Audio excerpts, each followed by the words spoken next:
Have you ever heard of the 80-20 rule or the 80-20 principle, also known as the Pareto Principle? So what is it? Originally, the Pareto Principle first started, as the story goes, in 1906 as an observation back in Italy by a man named Vilfredo Pareto. He noticed how 80% of the Italy's wealth belonged only to 20% of the population, and a different case is how 20% of the pea pods in his garden produce 80% of the peas. Again, just to clarify, the Pareto Principle first started as an observation, and it's not a law of nature that most things in life are not distributed evenly. Okay, so you might be already wondering, alright, cool, so what does this observation really have to do with me? What does this really have to do with achieving more by working less? Well, in this video, you'll learn on what the 80-20 rule is and how vital this principle can really be for you when applied correctly into your life, which has shown to drastically improve productivity in a lot of people's lives. So, let's talk about it. Psst, drop a like. Alright, so the Pareto Principle helps you realize that the majority of the results come from a minority of inputs. In short, 20% of the input creates 80% of the results, or vice versa, 80% of the input creates 20% of the results. Interestingly, in today's current day and age, Vilfredo is still not far off that 20% of the world's population controls about 82.7% of the wealth. So, here's the story for you to understand how the 80-20 can really affect people's lives. There are two guys, one is Fred and the other is Jerry. Fred is a hardworking man. He's the guy that you always see him working non-stop at his job, at home, almost everywhere. He's on the run trying to get tasks done, trying to pay the bills, trying to fix things, manage everything. And then there's Jerry. This man is kind of like the opposite of Fred. He works about 3 hours a day, and the rest of the day he does whatever he wants, when he wants, and seems to always have the ability to enjoy hanging out with his friends and family. Now, let me ask you something.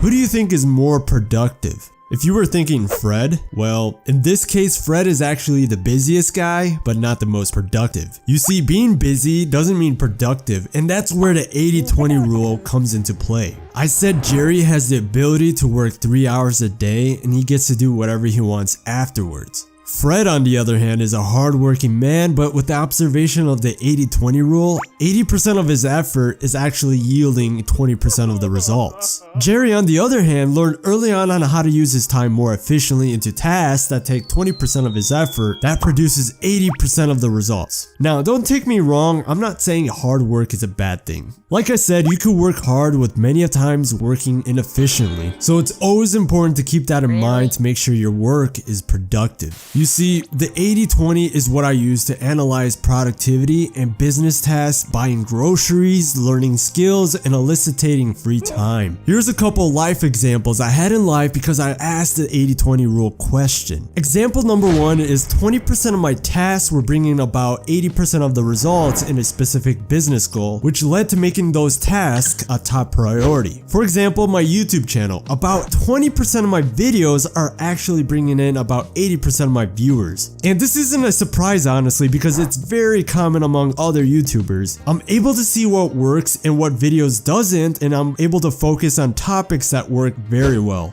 A second example is, in the past, 80% of the time spent on the phone were pretty useless, honestly. So I proceeded to delete some useless apps from it. Now my work has improved way more. And these are some of the changes I made in my lifestyle because of the 80-20 principle. Again, how could this apply to you? Well, I read Tools of Titan by Tim Ferriss. I learned from the book it's very helpful to organize your activities and think about your strengths and weaknesses. In other words, which things should you be doing on your own and which things should you delegate or even remove from your schedule. When you find something that is yielding more results, place your focus there and your time will be even used more efficiently, thus you'll able to become more productive. Time is the most valuable currency. It's unreplaceable. It's something you can't get back. By applying the 80-20 principle, your ability to better control your time and what yields the most results will help you improve drastically. So, what is your thoughts about the 80-20 principle? How will you apply it in your life? Let me know in the comments. And if you're new to this channel, my name is Chris and I want to say welcome, and if you want to learn more about life improvement stuff, subscribe so you don't miss out. As always, thanks for watching and I'll see you later.